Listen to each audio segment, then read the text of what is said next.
Hello everyone, मैं अंकुर वावेले आप सभी का स्वागत करता हूं आपके अपने channel magnet brains Hindi medium पर। एक ऐसा प्लेटफॉर्म जहां पर आपको मिलती है निःशुल्क शिक्षा, वो भी क्वालिटी कंटेंट और बेस्ट फैकल्टीज के साथ। तो चलिए बात करते हैं कि इस वीडियो में हम क्या पढ़ेंगे। तो इस वीडियो के अंदर हम पढ़ने वाले हैं धार्मिक स्वतंत्रता के अधिकार को। इसके पहले हम क्या क्या पढ़ चुके हैं, तो अगर आपको पता होगा तो इसके पहले हम क्या पढ़ चुके हैं, तो हमने समता के अधिकार को पढ़ लिया है, हमने स्वतंत्रता के अधिकार को पढ़ लिया है और हमने शोषण के विरुद्ध अधिकार को पढ़ लिया। मतलब हम ये तीन अधिकारों के बारे में यहां पर चर्चा कर चुके हैं, तीन अधिकारों को हम पढ़ चुके हैं। कौन से तीन अधिकार हो गए, अभी मैंने उनके नाम लिए हैं, आपको सबको पता होंगे। और अगर आर्टिकल पूछूं तो बनने भी चाहिए सबसे, ऐसा नहीं हो कि बोले सर पता नहीं है, हम नहीं बता पाएंगे। तो हमने तीन कौन से पढ़ लिए, एक तो समता का अधिकार पढ़ लिया, समता का अधिकार पढ़ लिया जिसको आप राइट टू इक्वालिटी कहते हैं। और ये समता का अधिकार आर्टिकल 14 to 18 तक था, है ना। अनुच्छेद 14 से 18 तक हमने सब 14, 15, 16, 17, 18 पढ़े हुए थे। फिर हमने दूसरा कौन सा पढ़ लिया था, स्वतंत्रता का अधिकार पढ़ लिया था, स्वतंत्रता का अधिकार पढ़ लिया था। और स्वतंत्रता का अधिकार कहां से कहां तक था, तो ये 19 से लेकर 22 तक हुआ करता था। फिर तीसरा हमने क्या पढ़ लिया था, तीसरा हमने पढ़ लिया था शोषण के विरुद्ध अधिकार। क्या पढ़ा था, शोषण के विरुद्ध अधिकार।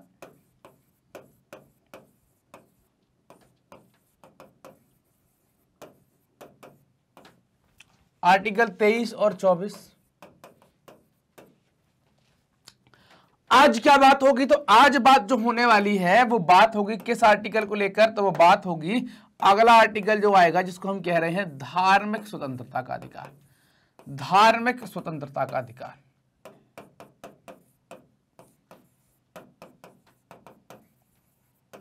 ठीक है। अब ये कहां से कहां तक, तो ये 25 से 28 तक हम यहां पर बात करने वाले हैं। चलिए अपन यहां भी लिख लेते हैं कि 25 से 28 तक हम बात करने वाले हैं। तो धार्मिक स्वतंत्रता का अधिकार जो अपन पढ़ रहे हैं ये कहां तक आ जाएगा, आर्टिकल 25 से लेकर 28 तक। मतलब आपको 25, 26, 27, 28 से 4 आर्टिकल और अलग अलग पढ़ने हैं।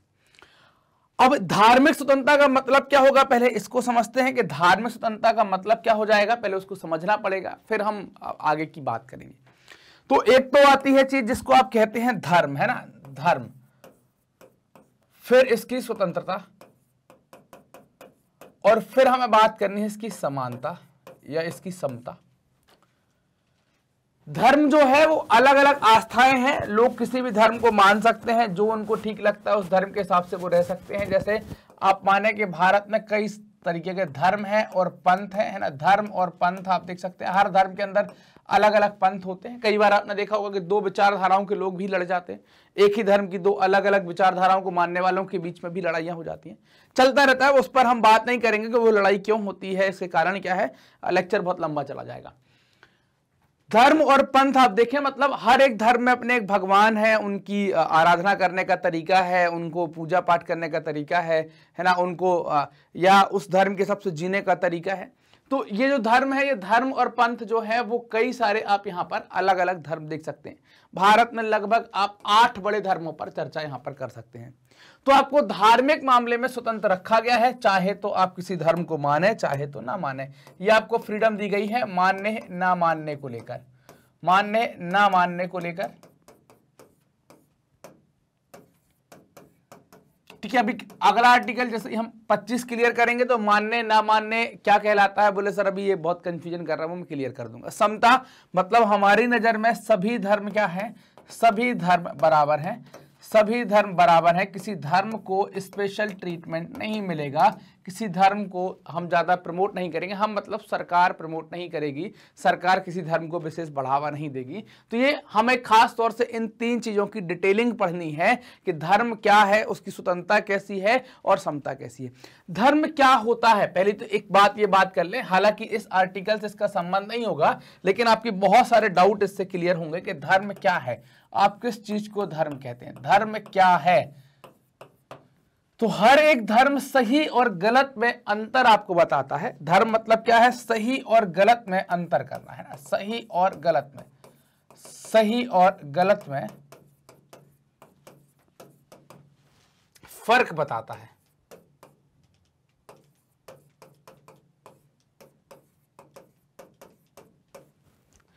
या तो फर्क करना बताएगा या ये फर्क सिखाएगा, जो भी करेगा। तो आपको क्या है, दो चीजें आपको याद रखनी है कि क्या करने वाला है, सही और गलत में आपको अंतर बताएगा कि सही और गलत क्या है। हर धर्म के अंदर आप देखेंगे तो हर एक धर्म में चोरी को गलत ही कहा गया है ना, किसी को नुकसान पहुंचाना उसको गलत ही कहा गया है। तो हर एक धर्म सही और गलत बताता है।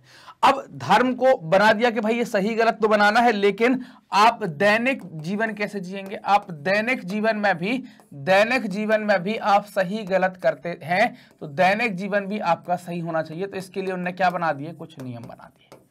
सही गलत आप कैसे तय करेंगे, तो उसके लिए जरूरी है कि आपको कुछ नियम को मानना होगा, और हर धर्म ने अपने नियम बनाए हैं। और नियम आप अगर जनरलाइज नियम हर धर्म के देखेंगे तो लगभग अगर आप देखें तो सब में समानताएं आपको देखने को मिलेगी।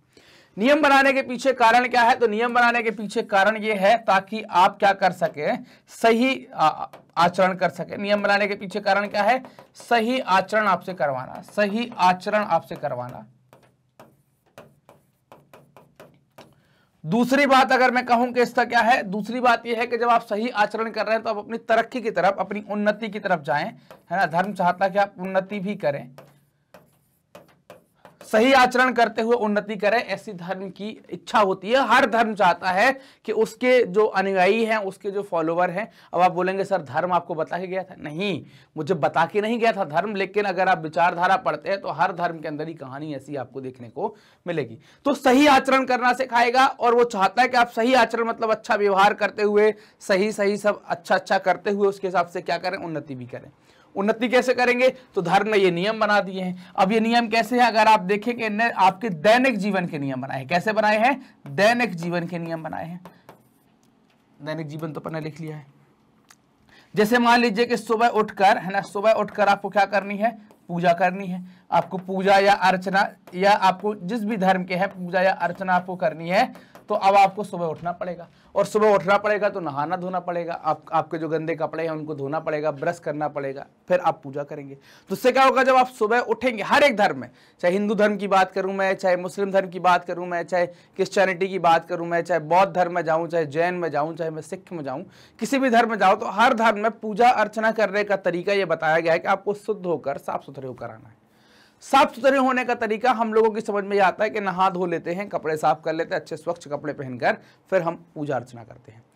अब पूजा अर्चना का जो कॉन्सेप्ट है, किसी भी धर्म में ये नहीं बताया कि भगवान को 2 बजे हिला कर जगाओ फिर पूजा करो, ये नहीं बताया ना। सबने क्या बताया है, सुबह की पूजा। आप मुस्लिम्स में देखेंगे तो सुबह की नमाज होती है, हिंदुओं में देखेंगे तो ब्रह्म मुहूर्त की बात करते हैं, ऐसे जैन बौद्ध सभी में आप देखेंगे। इससे क्या होगा कि आपका डे जो दिन है उसका आप मैक्सिमम यूटिलाइजेशन कर पाएंगे, अधिकतम उपयोग कर पाएंगे। सुबह उठकर आपको जब भगवान के मंदिर जाना है तो आपने पहले अपने दैनिक जीवन के जो रूटीन है, डेली का रूटीन है, वो आपने निपटा दिया। नहीं तो अभी क्या होता है, मैं बताता हूं क्या होता है। आप लोग जगते हैं 8 बजे, फिर 10 बजे तक मोबाइल चलाते हैं, फिर पता चला चाय ऐसी पी ली, फिर ब्रश किया, तो 11-12 तो ऐसी बजा देते हैं। तो दिन क्या हो गया कि आपने आधा दिन खराब कर दिया। और यही चीज अगर आपने सिस्टमेटिक कर ली, अपने आप को अनुशासित कर लिया, तो आपको दिन पूरा उपयोग करने को मिलेगा, दिन की लंबाई पूरी आप उपयोग कर पाएंगे। आप मान के चलिए आपके पास 24 घंटे हैं, और 24 घंटे में कम से कम 8 घंटे की आप नींद देते हैं। और अगर आपने 8 से 9 घंटे कुछ इस तरीके से खराब करना स्टार्ट कर दिए, तो 8 घंटे की नींद ले रहे हैं, मतलब 1/3 जीवन तो आपका सोते हुए निकल गया। समझिए ना, 1/3 जीवन तो आपका सोते हुए निकल गया। ऊपर से आपने दिनचर्या सही नहीं करी तो आपने 1/3 और बर्बाद कर दिया। अब बचा के सिर्फ आप अपना जीवन, मान लीजिएगा अगर आप 60 साल जी रहे हैं तो सिर्फ आप 20 साल का मजा ले पा रहे हैं, बाकी 40 साल तो आपने खराब कर दिए। तो इसीलिए धर्म बनाया गया है ताकि आप जो वेस्ट ऑफ टाइम जो आप करते हैं, तो अकॉर्डिंग टू रिलीजन आप सुबह जल्दी उठ जाएं, जल्दी उठकर अपने जो दैनिक काम है उनको निपटा लें, और उनको निपटाने के बाद आप अपने दिन का मैक्सिमम यूटिलाइजेशन कर सकें, अच्छा काम कर सकें, अच्छी तरक्की कर सकें। तो धर्म यही चाहता है। आप क्या करें, धर्म अच्छी और सही आचरण करवाना चाहता है, आप उन्नति करें, और इन सब के लिए क्या करना पड़ेगा, आपको अनुशासन में रहना पड़ेगा, अनुशासन में रहना पड़ेगा, डिसिप्लिन आपको होना होगा। डिसिप्लिन इसलिए कह रहा है कि ताकि आप ये अबाउंड हो जाएं कि सुबह हम ये सारी बातें करने वाले, ये धर्म है, ये मोटी मोटी बातें आप मान लीजिए धर्म की हैं। अब यहां पर जो है धर्म का पहला आर्टिकल, धार्मिक स्वतंत्रता का पहला आर्टिकल हमारे सामने आता है, आस्था और प्रार्थना की आजादी। आस्था और प्रार्थना की आजादी आर्टिकल नंबर क्या हो जाएगा, ये आर्टिकल नंबर 25 हो जाएगा। क्या हो जाएगा, आर्टिकल नंबर 25 हो जाएगा। आस्था और धर्म की आजादी का मतलब क्या होगा कि आप किसको कहेंगे आस्था और धर्म की आजादी? तो मैं कहूं आस्था का मतलब क्या होता है और प्रार्थना का मतलब क्या होता है।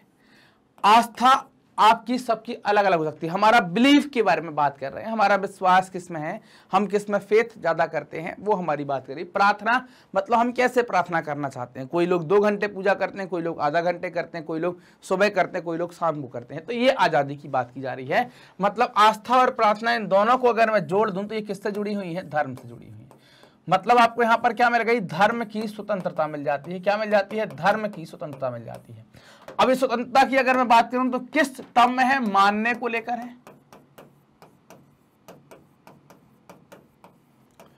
अगर मैं दूसरी बात करूं कि ना मानने को लेकर है,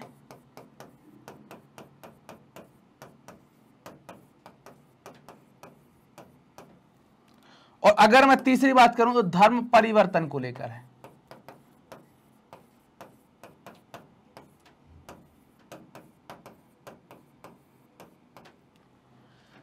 तो धर्म की स्वतंत्रता आपको क्या मिली हुई है कि मानने को लेकर है, ना मानने को लेकर है, धर्म परिवर्तन को लेकर है। और यही स्वतंत्रताएं आपकी किस पर काम कर रही है? यही स्वतंत्रताएं आपकी इन दोनों चीजों पर भी काम कर रही हैं कि आपकी आस्था क्या होगी और आपकी प्रार्थना क्या होगी। इन दोनों को लेकर ये काम कर रही है कि हम क्या आस्था अपनाएंगे, मतलब हमें कैसे पूजा पाठ करनी है, क्या हम प्रार्थना का तरीका रखें, उसमें भी आपको यहां पर फ्रीडम दी गई है। मानने को लेकर यह है कि आपको जो भी कोई भी धर्म आप चाहें ना, कोई भी धर्म आप चाहते हैं तो उसको मान सकते हैं, किसी भी धर्म को आप मान सकते हैं।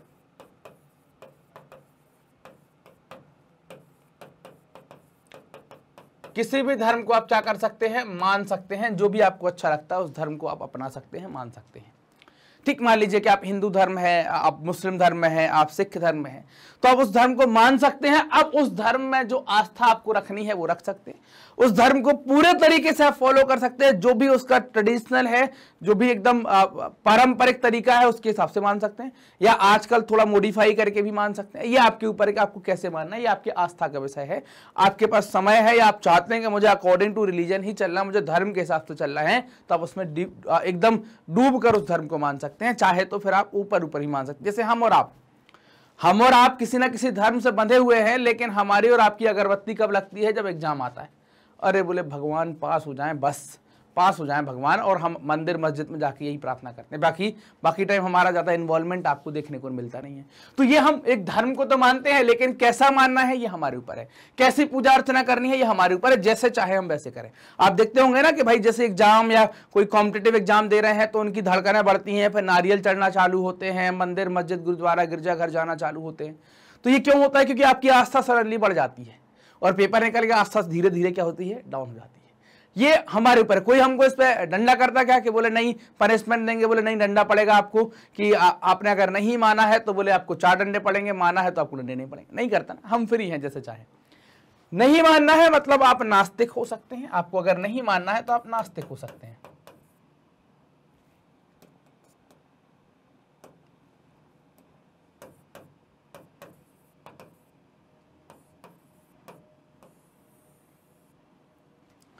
नहीं मानना है तो आप क्या हो सकते हैं? नास्तिक हो सकते हैं, जो कोई धर्म को नहीं मानता है। इस पर भी कोई आपत्ति नहीं है, आप जैसे चाहे वैसे रह सकते हैं, कोई भी धर्म ना माने, कोई समस्या नहीं है। धर्म परिवर्तन, आप चाहें तो किसी भी धर्म में जा सकते हैं ना। धर्म परिवर्तन मतलब अगर आप अभी हिंदू थे, बदलकर आप मुस्लिम हो गए हैं, मुस्लिम से बदलकर आप क्रिश्चियन हो गए हैं, क्रिश्चियन से बदलकर आप जैन हो गए हैं, जैन से बदलकर आप ईसाई हो गए हैं, और जैन से बदलकर आप बौद्ध हो गए हैं, और बौद्ध से बदलकर आप सिख हो गए हैं, या इसके बाद फिर आप नास्तिक हो गए हैं कि हमको कुछ नहीं माना। तो आप जो भी चाहें वो धर्म आप परिवर्तित कर सकते हैं। आप चाहें तो जो धर्म चाहे वो परिवर्तन कर सकते हैं। लेकिन धर्म परिवर्तन की जब बात आती है तो धर्म परिवर्तन को लेकर हमें कुछ चीजें यहां पर याद रखनी पड़ती हैं, कुछ चीजों को हमें समझना पड़ता है। क्योंकि हमने ये जाना कि धर्म परिवर्तन 2 कारणों से होता है। एक तो लालच में होता है और एक दबाव में होता है। ये 2 कारण धर्म परिवर्तन के हमने देखे हुए थे कि या तो लालच आ जाएगा या फिर दबाव आ जाएगा। इन 2 कारणों से धर्म परिवर्तन होगा। तो ये 2 कारण बस नहीं आने चाहिए। इनके कारण से आप धर्म परिवर्तन नहीं करेंगे, इनके कारण से आप धर्म परिवर्तन नहीं करेंगे। बाकी आप जैसे चाहें वैसे धर्म का परिवर्तन आप कर सकते हैं। आपको यहां पर स्वतंत्रता दी गई है कि आप धर्म का परिवर्तन कर सकते हैं, है ना, आपको लग रहा है कि भाई ये बात सही नहीं है, हमें धर्म रिलीजन चेंज करना है, तो आप रिलीजन को चेंज भी कर सकते हैं, लेकिन लालच में ना हो। किसी ने बोला कि हिंदू से मुस्लिम बनने कुछ पैसे ले लो, मुस्लिम से क्रिश्चियन बनने कुछ पैसे ले लो, क्रिश्चियन से जैन बनने कुछ पैसे ले लो, तो पैसा ना हो और दबाव में ना हो, इन दो के लिए आपको मना किया गया। बाकी आपने कोई धर्म को अपना लिया है तो उस धर्म का प्रचार प्रसार कर सकते हैं, आप स्वतंत्र हैं। आप मान रहे हैं तो स्वतंत्रताएं कैसी हैं, इन तीन चीज को लेकर तो है ही है, साथ में आपको यहाँ पर प्रचार प्रसार की स्वतंत्रता भी दी गई है। क्या दी गई है? प्रचार प्रसार की स्वतंत्रता भी दी गई है कि आप अपने धर्म का प्रचार प्रसार कर सकते हैं। और ये प्रचार प्रसार क्यों कर रहे हैं? लोगों को आकर्षित करने के लिए, लोगों को आकर्षित करने के लिए कि वो आपके धर्म में आए। लेकिन ये आकर्षण कैसे ना हो, आप किसी को नोट ना दिखाएं, किसी को दबाव ना डालें। बाकी स्वेच्छा से कोई किसी धर्म में आना चाहता है तो उसको स्वतंत्र रखा गया है। तो ये मैं उम्मीद करूं कि आपको आर्टिकल नंबर 25 बिल्कुल क्लियर होगा, आस्था और प्रार्थना की आजादी। आपकी बुक में क्या है कि ये सिर्फ दो चीजों में खत्म किया है। अगर आप धार्मिक स्वतंत्रता का अधिकार देंगे, दो कॉन्सेप्ट हमने दे दिए हैं, बस उसमें खत्म कर रहे हैं। अपन क्या कर रहे हैं कि अपन पूरे 25 से 28 तक डिटेल पढ़ ले रहे हैं, ताकि कोई भी बात आ जाए तो हमसे दिक्कत ना हो, हमसे सारी चीजें बन जाए। अब धार्मिक मामलों के प्रबंध की स्वतंत्रता के बारे में बात कर रहे हैं, तो ये धार्मिक मामलों के प्रबंध की स्वतंत्रता क्या हो जाएगी? अनुच्छेद 26 हो जाएगा। ये क्या हो जाएगा? आर्टिकल 26 हो जाएगा।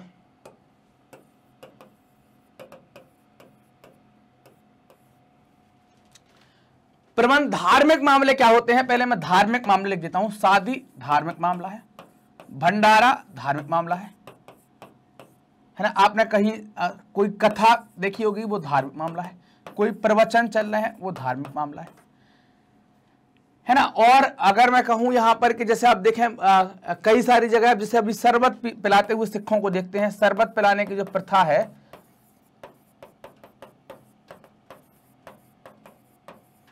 वो उनका एक त्योहार आता है, उस टाइम पर वो क्या करते हैं, गर्मियों के टाइम पर सबको चौराहे चौराहे पर खड़े होकर शरबत पिलाते हैं। ये भी धार्मिक मामला है। तो ये धार्मिक मामले हो गए हैं कुछ, ये सारे के सारे धार्मिक मामले हैं। अब प्रबंध क्या कहलाता है? प्रबंध कहलाता है कि उसकी व्यवस्था कैसी करना है आपको। प्रबंधन का मतलब क्या है? मैनेजमेंट से संबंधित है कि आप व्यवस्था कैसी करना चाहते हैं उसकी।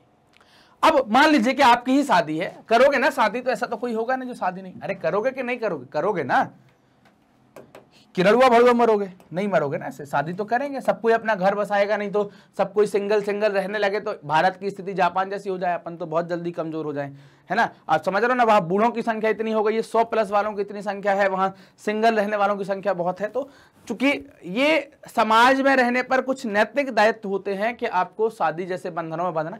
कुछ लोग नहीं बनते हैं, 1-8%, कुछ लोग 1-8% मर्जी से नहीं बनते हैं, और कुछ लोग नाकारे निकम्मे होते हैं। अगर आप पढ़ोगे नहीं तो फिर होगी नहीं, समझ रहे हो ना।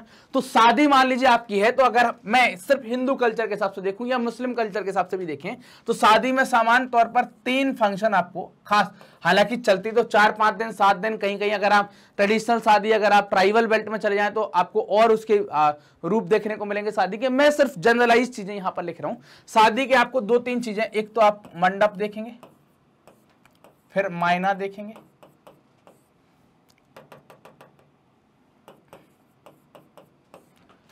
हल्दी देखेंगे, हल्दी मेहंदी हो गई, तिलक हो गया। ये 3 में हटा देता हूं, बोलोगे सर 3 लिखे हैं और लिख दी इतनी सारी। और फिर क्या हो गया? फाइनल विवाह हो गया आपका। तो अब मंडप में आपको किसको बुलाना है, किसको नहीं बुलाना है, आपके ऊपर तय है कि सरकार बोलती है, बोले नहीं आज तो रामू के यहाँ शादी है, बोले आधे मोहल्ले को दे दो निमंत्रण, नहीं है ना। आप अपनी क्षमताओं के आधार पर आपको मंडप में रसगुल्ला खिलाना है कि नहीं खिलाना है, केवल बूंदी से काम चला देना है, वो आपके ऊपर है। ऐसे ही मायना एक फंक्शन होता है। हल्दी, हल्दी में कितने लोग बुलाने हैं, कोई डीजे लगाकर हल्दी करवाता है, कोई चुपचाप घर में बैठकर। अपनी व्यवस्था अपनी सुविधा के आधार पर आप ये नहीं कह सकते कि हमको कैसे करना है। ऐसे ही मेहंदी का, ऐसे ही तिलक का, ऐसे ही शादी का। आप ये वाले फंक्शन में, शादी वाले फंक्शन में तो आप जाते होंगे, सब जगह आप बफे सिस्टम में खाना खाते होंगे, तो कहीं पर आपको आइटम ज्यादा, कहीं पर कम, कहीं पर बहुत टेस्टी, कहीं पर थोड़ा टेस्ट कम। ये कैसे होता है? सबकी अपनी सुविधा के हिसाब से होता है।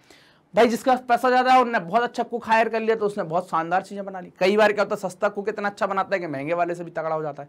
तो ये क्या होता है कि सुविधा के हिसाब से हमें कितने मेन्यू रखना है, कितनी डिश रखना है, कितने लोगों को बुलाना है, ये क्या है? धार्मिक काम है ना। शादी क्या है? धर्म के हिसाब से ही होती है ना। हर धर्म में धार्मिक रीति रिवाज से शादी होती है। तो हम फ्री हैं, हम चाहे तो उसमें हम बफे सिस्टम करवाएं, चाहे तो हम पंगत सिस्टम करवाएं, चाहे तो हम बूंदी का प्रसाद बांट के चलता बनता कर दें कि भाई हमारे पास व्यवस्था नहीं है, हम नहीं खिला पाएंगे। ये हमारे ऊपर है, हम चाहे तो जैसे कर सकते। जैसे भंडारा खाने कई सारे लोग गए होंगे, तो कई जगह भंडारा क्या होता है, बैठा कर खिलाते हैं और कई जगह बांट देते हैं। अब उसमें आप ये नहीं कह सकते कि यार बोले पूड़ी आपने पतली नहीं दी, यार बोले मजा नहीं आया। भंडारा मतलब भंडारा है, तो आपको जैसी होगी वो वैसी आपको लेनी पड़ेगी और आगे बढ़ना पड़ेगा। आप खास तौर से अगर स्टूडेंट लाइफ में हैं, बाहर आते हैं पढ़ने, तो बहुत सारे लोग क्या करते हैं, संडे के दिन खाना नहीं बनाते, गुरुद्वारों के यहाँ भंडारा या लंगर छकने जाते हैं, छकना कहलाता है वहां पर। तो वहां पर आप ये डिमांड थोड़ी कर सकते हैं। हालांकि भंडारों में किसी भी धर्म का भंडारा हो, ये कुदरती या प्राकृतिक ही आशीर्वाद होता है कि भंडारे का खाना हमेशा टेस्टी होता है। लेकिन आप वहां पर अब आपके हिसाब से नहीं बना है, तो आप नियम कानून नहीं वहां पर बता सकते, क्योंकि वो उनका मामला है, वो जैसे चाहे वैसे इसको अरेंज कर सकते हैं। चाहे आप कथा की बात करो, आपके घर में कथा करवाते हो, कोई प्रवचन करवाते हो आप घर में, तो आप कभी कोई केले का प्रसाद बांटता है, कोई घर में वो छोटी छोटी पूड़ी बना लेता है ना, और वो आटे का एक वो साथ में देते हैं, कोई दही का वो चंदा मिर्च बना कर देता है, कोई लड्डू का प्रसाद बांटता है। ये क्या है, आपके प्रबंधन पर है, आपके मैनेजमेंट पर है, आपकी पॉकेट अलाउ करती है, तो आप कुछ भी बांटो, काजू कतली का प्रसाद बांटो, कोई तकलीफ नहीं हमें। जैसे आपने ये शरबत तो पिया ही होगा गर्मियों में, सिखों के द्वारा, सिख धर्म के जो लोग हैं वो गर्मियों में शरबत पिलाते हैं, रूह अफ़ज़े का शरबत पिलाते हैं, चलन में है, हर साल पिलाते हैं और जगह जगह पिलाते हैं। अब आप इसमें ये नहीं कह सकते कि बोले शक्कर कम थी, है ना, आप ये नहीं कह सकते कि यार बोले थोड़ी और लाल होना चाहिए। उनने जो आइडियल चीजें रखी हैं उनके हिसाब से जैसा शरबत होना चाहिए उनने अपने हिसाब से बेस्ट दिया है। अब हर व्यक्ति की जो है पसंद अलग होती है, तो आप वो पसंद किसी के ऊपर थूप नहीं सकते, क्योंकि वो स्वतंत्र है। आपको लगता है कि ऐसा होना चाहिए, आप भी अपना एक काम कर दो, आप अपनी शादी में वो कर दो, या अपने भंडारे में वो कर दो, या आप शरबत बंटवा दो अपने हिसाब से। तो ये धार्मिक मामलों के प्रबंधन की बात आपको समझ में आ जानी चाहिए। तो ऐसे ही ये सब किस पर लागू हो जाती है, मंदिर के अंदर, मस्जिद के अंदर, गुरुद्वारे के अंदर,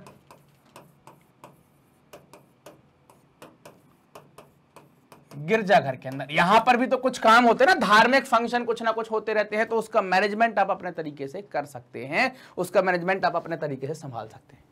ये वाली बात क्लियर है, आर्टिकल नंबर 26 क्लियर है। चलिए अगले पर चलते हैं कि 27 क्या कहता है। तो 27 कहता है किसी विशिष्ट धर्म की अभिवृद्धि के लिए कर अदायगी की स्वतंत्रता। मतलब धर्म को जो है, ये आर्टिकल क्या हो जाएगा, ये आर्टिकल हो जाएगा 27। मतलब आप ये माने कि जो कोई भी धर्म है उसको टैक्स से छूट दी गई है, उसके ऊपर टैक्स नहीं लगाया जाएगा, कर नहीं लगेगा। जैसे कई सारे कर हमारे ऊपर लगते हैं, जैसे एक आप सिंपल तौर पर देख ले कि आप आय कर वगैरह आप देख रहे हैं, तो ऐसे कर जो है या दूसरे और कर है, वो कर आपको यहाँ पर नहीं लगेंगे। जैसे सेवा कर है या कई सारी चीजें, तो ये कर आपको यहाँ पर नहीं लगेंगे। मंदिर, मस्जिद, गुरुद्वारे, गिरजाघरों को करों से छूट दी गई है, कर के दायरे से, टैक्सेशन से उनको रिलैक्सेशन दिया गया है, टैक्स के दायरे में वो नहीं आएंगे। इसमें सिर्फ इतना याद रखना है। अगला क्या, कुछ शिक्षा संस्थाओं में धार्मिक शिक्षा या उपासना में उपस्थित होने की स्वतंत्रता, आर्टिकल नंबर 28। क्या जाएगा, आर्टिकल नंबर 28। धार्मिक शिक्षा का मतलब क्या होता है, आप कौन सी शिक्षा भी ले रहे हैं। धार्मिक शिक्षा का मतलब होता है कि उस धर्म की शिक्षा लेना। क्या लेना, धर्म की शिक्षा लेना। और हम क्या पढ़ रहे हैं, हम व्यवसायिक शिक्षा के अंतर्गत पढ़ रहे हैं। धर्म की शिक्षा, मान लीजिए कि आप अगर हिंदू हैं तो आप उसके धर्म के हिसाब से पढ़ेंगे, अगर आप मुस्लिम हैं तो उनकी धार्मिक शिक्षा लेंगे, अगर आप सिख हैं तो उनकी धार्मिक शिक्षा लेंगे, अगर आप ईसाई हैं तो उनकी धार्मिक शिक्षा लेंगे, और ऐसे ही आप अगर जैन बौद्ध हैं तो आप उनकी शिक्षा लेंगे। तो धार्मिक शिक्षा के मामले में आपको स्वतंत्र रखा गया है, चाहे तो आप धार्मिक शिक्षा लें और चाहे तो नहीं लें। ये जरूरी नहीं है, या ये आपके ऊपर ऐसा फोर्स नहीं डाला जाएगा कि आपको धार्मिक शिक्षा लेनी ही पड़ेगी, नहीं, आप स्वतंत्र हैं। हम और आप अभी कमर्शियल एजुकेशन में हैं, व्यवसायिक शिक्षा का पार्ट है।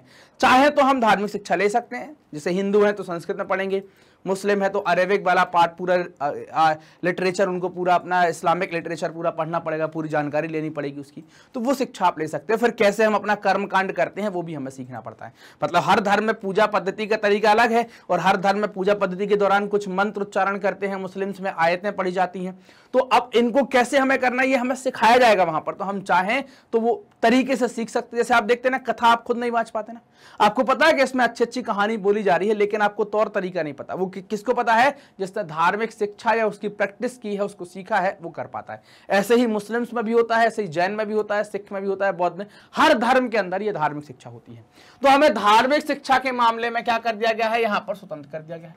अब उपासना के मामले में भी हमको कुछ स्वतंत्रता दी गई है। मतलब हमारा रोज मन करे तो हम रोज मंदिर जाएं, रोज मन करे तो रोज मस्जिद जाएं, कभी कभी मन करे तो कभी कभी जाएं, साल 6 महीने मन करे तो साल 6 महीने में जाएं, और जब पेपर आ जाए तब रोज रोज जाएं, फिर उसके बाद छुट्टी मनाएं। होता है ऐसा कि नहीं? पेपर आता है तो रोज भगवान पास हो जाए बस, और पेपर निकल के बोले भगवान कौन, मैं कौन, फिर पेपर आएगा, फिर देखा जाएगा। तो ये हमको क्या है, यहां पर आप देखते हैं कि यहां पर उपासना की स्वतंत्रता दी गई है कि आपको जैसी चाहे वैसी उपासना करनी है। आप चाहे तो फास्ट रखें, चाहे तो रोज मंदिर जाएं, चाहे तो कभी मंदिर ना जाएं, चाहे तो कभी कभी जाएं, जैसा आपको मन करे। और आप किसी भी धर्म के हैं और किसी भी धर्म की संस्था में जा सकते हैं। ऐसा नहीं है कि आप हिंदू हैं तो मुस्लिम में नहीं जा सकते, आप मुस्लिम हैं तो हिंदू और ईसाई में नहीं जा सकते। हम फ्री हैं, चाहे किसी भी धार्मिक संस्थान में या धार्मिक जो जगह होती है वहां पर हम जा सकते हैं। बस हमें उनके नियम कायदे फॉलो करने पड़ते हैं थोड़ी से। ऐसा नहीं हमको नहीं पता तो कोई भगा देगा, आप चुपचाप बैठो, जाके वहां पर हुड़दंग मत बचाओ। तो शांतिपूर्वक आप जाकर किसी भी धर्म में जा सकते हैं, स्वतंत्र हैं कि हमें मंदिर मस्जिद गुरुद्वारे में जाना है कि नहीं जाना है, धार्मिक शिक्षा लेनी है कि नहीं लेनी है, हमको इस मामले में फ्री रखा गया। यह आर्टिकल नंबर 28 था। यह हमारा धार्मिक स्वतंत्रता का अधिकार हमने यहां पर फिनिश कर लिया। इनके चारों 25, 26, 27, 28 चारों आर्टिकल पर 25, 26, 27, 28 चारों आर्टिकल पर हमारी बात हो गई। मैग्नेट ब्रेन्स अपनी हाई क्वालिटी एजुकेशन और फ्री एजुकेशन के लिए जाना जाता है। हमारे जो वीडियोस हैं, हमारा जो क्वालिटी कंटेंट है उसे आप देख सकते हैं हमारे ऑफिशियल यूट्यूब चैनल पर, हमारी वेबसाइट पर, हमारे एप्लीकेशन पर 100% फ्री। आपको अगर ई नोट्स और ई बुक्स चाहिए है तो लिंक डिस्क्रिप्शन में दी गई है। इसके अलावा आप हमसे कनेक्ट कर सकते हैं यूट्यूब, फेसबुक, इंस्टा, ट्विटर और टेलीग्राम के माध्यम से। ये वीडियो आप देख रहे हैं मैग्नेट ब्रेन्स के Hindi channel magnet brains Hindi medium पर, तो चैनल को सब्सक्राइब करें, वीडियो को लाइक करें, अपने दोस्तों के साथ खूब शेयर करें। मिलते हैं अगले वीडियो में अगले अधिकार के साथ, तब तक बने रहें मैग्नेट ब्रेन्स हिंदी मीडियम के साथ। लाइक शेयर सब्सक्राइब जरूर करते रहें। धन्यवाद।